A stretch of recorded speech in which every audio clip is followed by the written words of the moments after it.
Здравствуйте, на «Эхе Москвы» в Уфе программа «История башкирских родов». Здравствуйте, у микрофона Руслан Валиев. Вместе со мной в студии Салават Хамидуллин, руководитель автономной некоммерческой организации ШЖР. Добрый день, Салават. Добрый день. Мы начали говорить о выдающихся деятелях эпохи становления Башкирской Республики, и сегодня у нас следующий герой. Да, сегодня хотел рассказать об Ильдархане Ибрагимовиче Мутине, ближайшем сподвижнике Ахмедзаки Валиди. Он родился в деревне Такталачук. Такталачук – эта деревня сейчас находится на территории Актанышского района Татарстана. Это бывшая башкирская гирейская волость, род Гирей. Кстати, 3 деревни Такталачук было в свое время. Был Такталачук, нынешний который в Актанышском районе. Потом есть новый Такталачук, он до сих пор есть на территории уже Краснокамского района. Башкирия – это все гирейская волость. И был еще горный Такталачук, Такталачук. На его месте построен город Агидель. 3 деревни Такталачук. Такталачук это переводится как? Есть такое башкирское и тюркское слово аласах или алачик. Отсюда, кстати, шалаш, временное жилище, алачик или аласах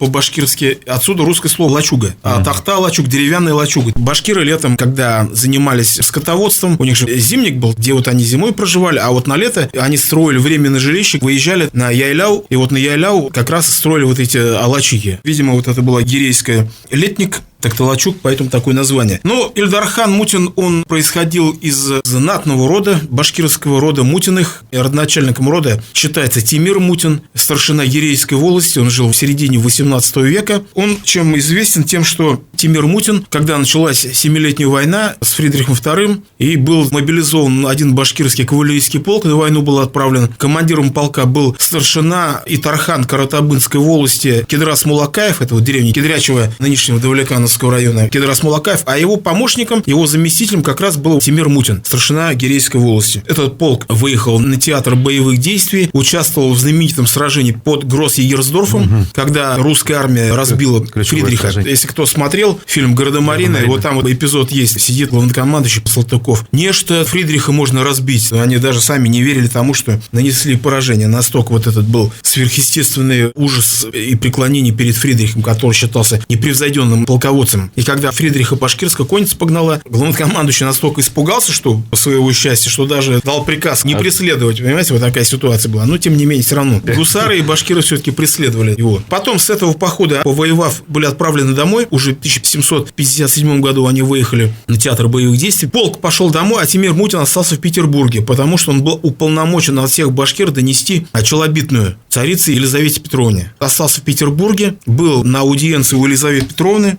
Что была суть челобитной? О защите вотчинных прав, что наши права расхищаются. С целой делегацией был на аудиенции. Кстати, это был последний случай, когда представители башкирского народа воспользовались своим древним правом непосредственного обращения к русским монархам. После этого уже таких не было случаев. Там он, вручив челобитную, видимо, климат не подошел или что, заболел и умер Тимир Мутин. И у нас, у историков, такая мечта есть отыскать могилу Тимира Мутина, но, видимо, где-то в Петербурге похоронен, вот поискать нужно. Остались его потомки. Один из его потомков, Одногул Тимиров, был даже пугачевцем, участвовал в Пугачевском восстании, одним из предводителей был. А потом последующие потомки, уже взяв фамилию Мутиных, были известными чинами в башкиро-мещерятском войске, служили исаулами, имамами и так далее, различным чиновникам. Один из Мутиных дослужился до чина заместителя кантонного начальника. В 19 веке, в 1888 году, родился Ильдархан Ибрагимович Мутин. Они были дворянами. Он служил тоже. Образование он получил в Мензелинском 4-классном городском среднем образовании, то есть образование было среднее, был народным учителем, потом был призван в армию, служил в 12-й пограничной бригаде, потом демобилизовался из армии, работал. Как известно, башкирское национальное движение зародилось на первом мусульманском всероссийском съезде, который был в 18 году. Вот на этом съезде он также участвовал. И как описывает Мухаммедша Бурангулов много лет спустя, известно, что в мае 1917 года в Москве состоялся первый всероссийский съезд мусульман. Не будучи согласен с решением съезда по национальному вопросу, принявшему программу культурно-национальной автономии, башкирская делегация в составе Заки Валидова, Ильдархана Мутина, Сагита Мрясова, Янгира Юмагулова, Алаберды Гафарова покинула съезд и с прибытием в Оренбург образовала Бюро башкирского народа и выпустила обращение к населению. В деталях его содержания я не помню, но общий смысл сводился к требованию территориальной автономии для башкир. В состав этого органа вошел, кроме прочих, также Ильдархан и его брат Гариф. Ильдархан и Гариф Мутины, они были с самого начала у истоков башкирского национальное движение. И потом многие документы показывают, что всегда Ильдар-хан после Валиди. Второй в списке. Всегда во многих документах вторым он идет. То есть это о чем говорит, что он же был представителем как раз северо-западных башкир, которые, мало того, даже его родина сейчас оказалась на территории Республики Татарстан. Это говорит о том, что северо-западные башкиры, они не были безучастны к общему национальному движению башкиры, и с самого начала принимали в нем участие. Кроме Ильдар-хана там другие были люди, об этом потом. И когда начался первый всебашкирский Курултай, уже бюро башкирского народа собрало первый всебашкирский Курултай, который был в июле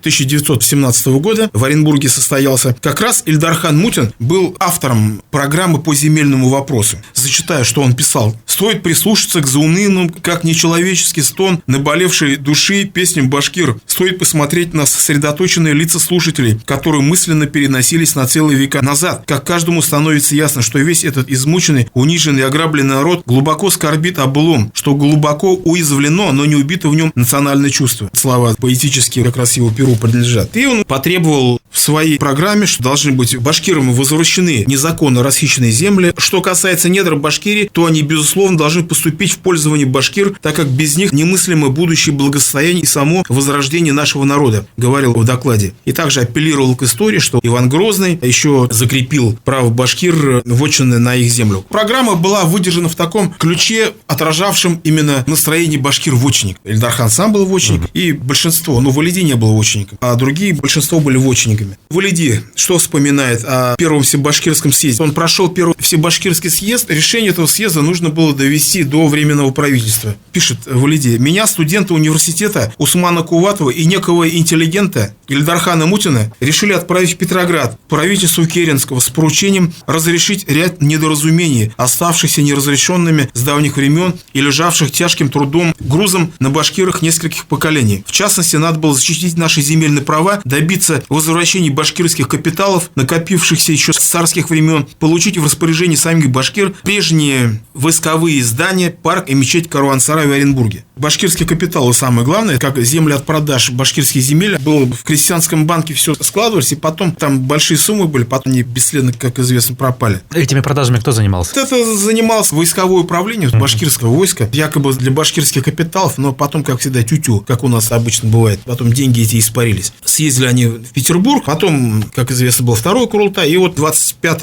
октября 1917 года, как известно, произошел большевистский переворот, ситуация стала раскручиваться очень быстро.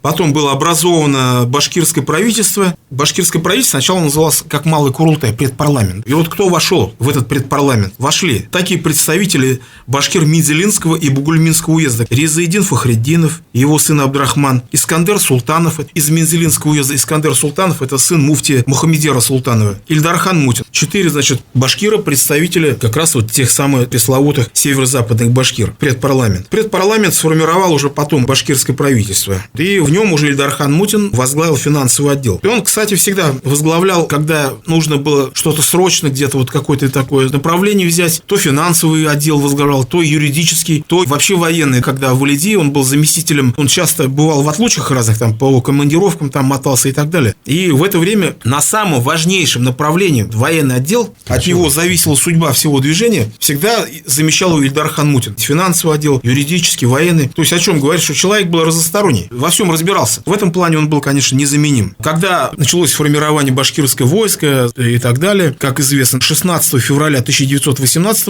года башкирское правительство было арестовано большевиками в Оренбурге, потому что большевики не хотели признавать башкирскую автономию. Немножко они у нас неправильно всегда, вот такой мем везде идет, большевики там даровали автономию. Да ничего не даровали они, ничего и не хотели даровать. Подтверждение этому 16 февраля 1918 года в Оренбурге башкирское правительство, которое неоднократно заявляло о своем нейтралитете, было арестовано, заключено в тюрьму, ожидало своего расстрела. Заходил туда неоднократно Самуил Цвилинг, председатель Оренбургского ревкома, который призывал, говорил Валиди: отдайте приказ, мы пошлем его в гору Урала, где формировались башкирские части, отдайте приказ о расформировании. Но Валиди, естественно, наотрез отказывался. Что, говорит, стоит приказ человека, который сидит в заключении? И на самом деле вряд ли, конечно, кто бы расформировался. Их ждал арест. Ильдар-хан Мутин сидел вместе с ним в этом заключении. И уже за 2 дня до расстрела произошло чудо. На город налетел отряд, 700 человек. Во главе от казаков был полковник Богданов, от башкир был ротмистр Карамышев. Они напали на Оренбург, застали врасплох большевиков и освободили башкирское правительство. Дальше потекло уже как своим чередом. Башкирское правительство перебирается в Челябинск, где восстанавливает свою работу. Там начинается формирование башкирских частей. И 14 июня 1918 года первые части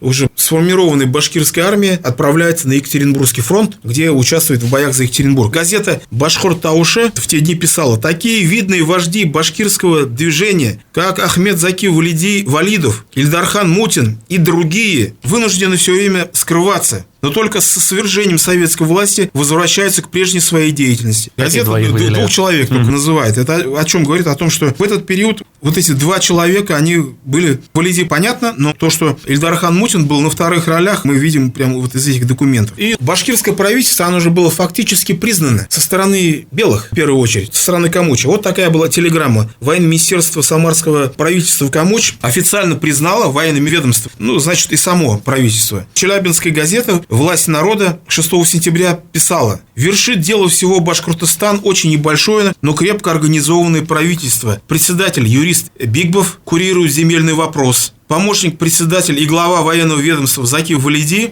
Михайлов, председатель лесного ведомства, адвокат Султанов ведает делами правосудия, продовольственными делами занимается Адигамов, просвещением Ромеев, а финансами Мутин. Перечисляется все это правительство, фактически признанное белыми. В это время самый вопрос, это, конечно, был войсковой вопрос, потому что от него зависела судьба автономии. Шла гражданская война. Я, как уже говорил, большевики не хотели признавать, да и белые бы не хотели. Кому это надо? В тот момент именно наличие башкирских войск, наличие вооруженной силы, вот это было самым главным аргументом признания или непризнания. В условиях гражданской войны там только право сильного. Можешь доказать. Да, как в «Белом солнце пустыни» Дула говорил. Если ты храбрый и сильный, приди там и возьми свое. Примерно так и было. Союз башкиры с белыми, он в ноябре 18 года стал подходить к концу, когда произошел государственный переворот, и во главе белого антибольшевистскую оппозицию возглавил адмирал Колчак. Вся демократическая антибольшевистская оппозиция восприняла это событие негативно. Многие эсеры, меньшевики и так далее, которые были в самарском правительстве, а также демократическая часть казачества, не признала Колчака и отошла от движения. То же самое было и с башкирами. Но они, все-таки не признав Колчака, продолжали держать фронт еще 3 месяца, до февраля 1919 года. Потом предварительно произошли контакты неофициальные с большевиками. Большевики пообещали признать автономию, и, как известно, произошел переход на сторону советской власти, башкирских войск и правительства. И уже 20 марта 1919 года, вот мы отмечаем сейчас столетие, было подписано соглашение в Москве о советской автономии Башкортостана. Как писал американский советолог Ричард Пайпс, чисто формально данное соглашение было далеко зашедшей уступкой советского правительства. Соглашение подразумевало отказ от проекта Объединенной Татаро-Башкирской республики и создание автономного государства с гораздо большим политическим и экономическим самоуправлением, чем то, которое Москва вообще была склонна предоставлять своим республикам. Далее войска перешли, но началось, во многих работах описывалось, на местах царила партизанщина, анархия, и даже после подписания договора в Москве все равно многие командиры Красной армии, дивизий продолжали башкир рассматривать как врагов, как контрреволюционеров. Понятно, они почти год воевали в одночасье, им трудно было видеть в них союзников. И многие понимают, что автономии реально не будет. Да, тем более такое было восприятие нигилистическое. Автономия – это ерунда, и что тут церемониться. Многие башкирские части, солдаты разоружались, и как военнопленные интернировались в разные лагеря, некоторые расстреливались. И вот сейчас в данной ситуации, я в прошлой программе рассказывал о Мулаяне Халикове, он в Самаре был представителем, находился при Реввоенсовете Восточного фронта, и к нему на помощь был также отправлен Ильдархан Мутин, которые должны были чем заниматься? Ограждать солдат, перешедших к башкирской армии, от репрессий. Многие ведь солдаты просто дезертировали и разбежались, когда увидели, что такая ситуация. И нужно было снова их собрать воедино. И нужно было сформировать советскую, красную башкирскую армию. И Мутин отправляет телеграмму в штаб Южной группы Восточного фронта следующего содержания. Башкиры, находящиеся в царстве Колчака, о соглашении ничего не знают. Необходимо срочно разбросать через аэроплан воззвание, текст соглашения, как мы условились в Самаре. Телеграфируйте. Одним словом, у него вот такие были полномочия. Потом Ильдархан Мутин, чем он еще известен? Известен тем, что он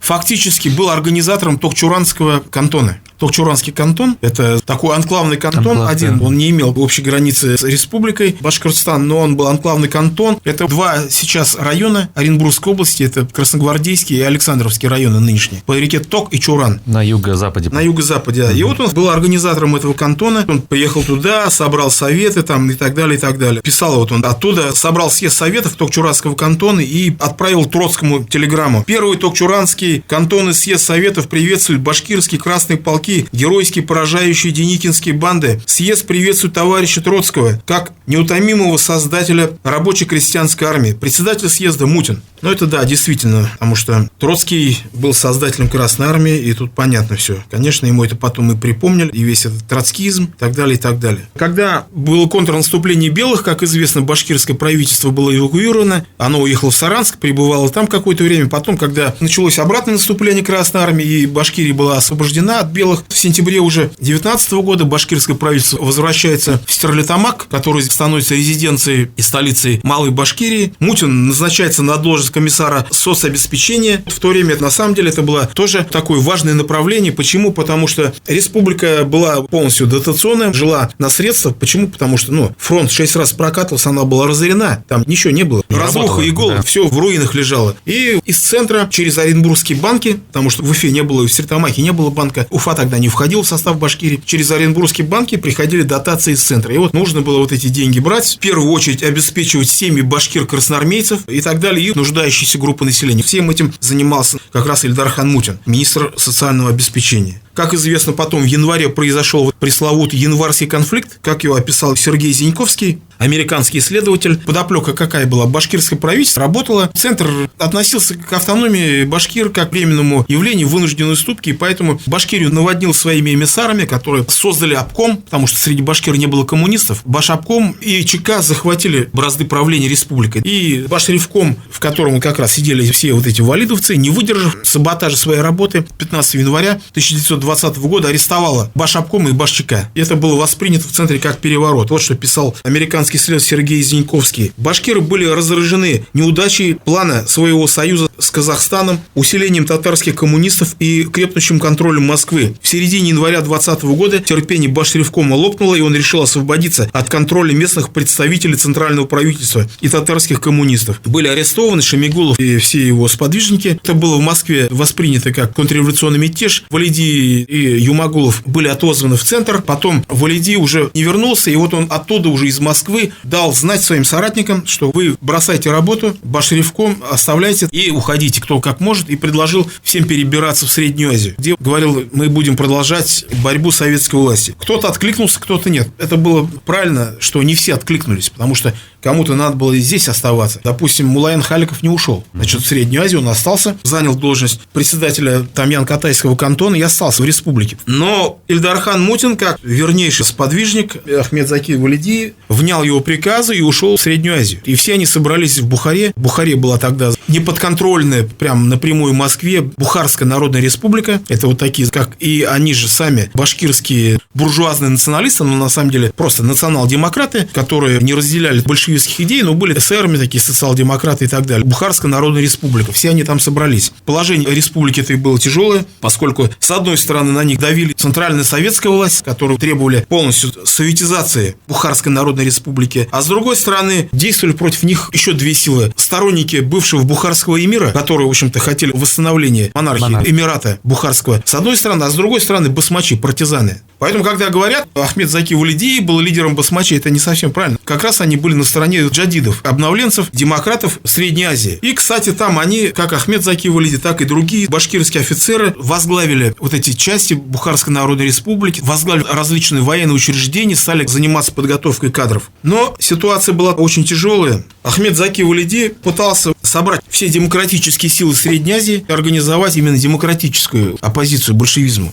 Не басмачи, которые довольно-таки темные массы джихадистов и реакционные силы сторонников эмира Бухарского, а он хотел создать демократическую оппозицию, и вот на основе вот этой оппозиции организовать сопротивление. Был организован Национальный совет, политический политический орган. Ахмедзаки Валиди собрал тайное собрание в Бухаре, где Национальный совет вырабатывал вот эти действия. И нужно было также привлечь на свою сторону. Идея была казаков Семиречья. Атаман Тутов отступил как раз в Семиречье и отступал далее в Синьцзянь. И была такая идея собрать и даже привлечь на свою сторону более или менее адекватных лидеров партизан. В лагере Дутова, который уже отступил к Синьцзяну, находилось несколько депутатов мусульман учредительного собрания. Главным лидером басмачей Ферганы партизанов был Кур-Шир Мухаммед, или коротко Кур-Ширмат. Кур это кривой, то ли одноглазый был, который себя называл главным курбашей мусульманского ферганского войска. Что интересно, пишут, что к нему одна работа была, которую случайно нашел. В советское время практически все это не описывалось правильно и подробно. Один автор пишет, что к Кур-Ширмату прибыл для переговоров башкирский националист Ильдархан Мукани. Тут ошибка Мутин, конечно. Мутин, казахский националист Джанузаков, и обратились к Дутову с призывом присоединиться к этому блоку. Дальнейшая судьба была Ильдархана такова, что